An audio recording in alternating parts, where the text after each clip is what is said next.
আহ, আসলে আমাদের বাংলা বা ইংলিশ ফন্ট লেখার জন্য মানে অফিসিয়াল বা বিভিন্ন জায়গায় আমাদের ইন্টারভিউ বিভিন্ন কাজের জন্য মানে আমরা কোন ফন্টটা ইউজ করব। আসলে ফন্ট আমরা প্রোগ্রামিং এর মধ্যে অনেক ধরনের ফন্ট পাই, তো আসলে এমনি সাধারণ কিবোর্ড ইউজ করার মধ্যেও ফন্ট আছে যেটা হচ্ছে নিকোস।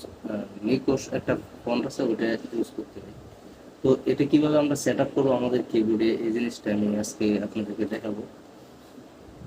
তো আসলে এটা কি সেট আপ করার জন্য একটু ধৈর্য ধরে ভিডিওটা দেখতে হবে।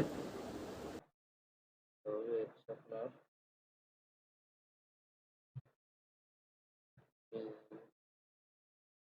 নিকোস ফন্ট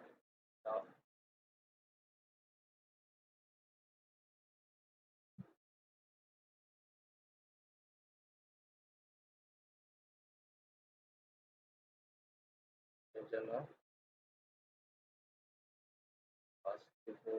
ফার্স্টে যেটা আসবো ওইটাই করবো। যেটা আসবো ওইটা যাওয়ার পরে এরকম স্কুল করতে থাকবেন নিচের দিকে যাইতে থাকবেন। এই যে নিখোঁজ।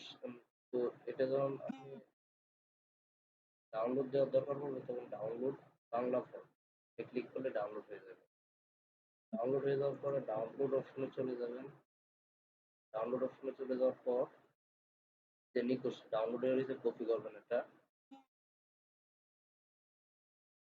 রাইট বাটনে ক্লিক করে কপি করবেন। কপি করার পর চলে যাবেন কন্ট্রোল প্যানেলে।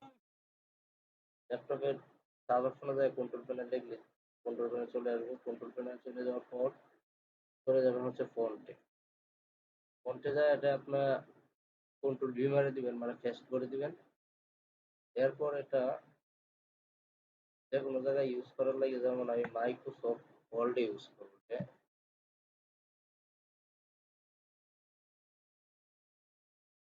মাইক্রোসফট ওয়ার্ড, মাইক্রোসফট ওয়ার্ড চলে এসেছে।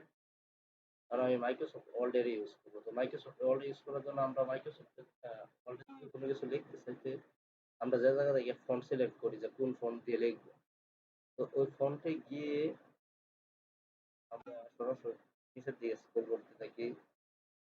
এন যে জায়গায় আছে এন এর জায়গায় সবকিছু মানে এন দিয়ে যত ফার্স্ট অক্ষর এন এরকম শব্দ যতগুলো হয়েছে সবটির মধ্যেই আহ, মানে একসাথে থাকবে এন এর যতগুলো থাকবে। তো আসলেই নিচের দিকে যাই।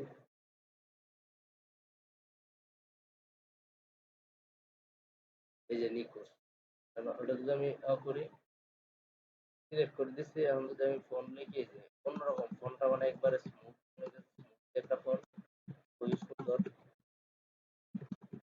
তো আসলে জিনিসটা যারা ভিডিও বুঝতে ঝামেলা হয় সমস্যা হয় ওরা কমেন্ট করবেন। আর আসলে আমি মানে খুব তাড়াহুড়া মানে বা নিজে বোঝার মতো ভিডিও বানাই। যদি কেউ দেখেন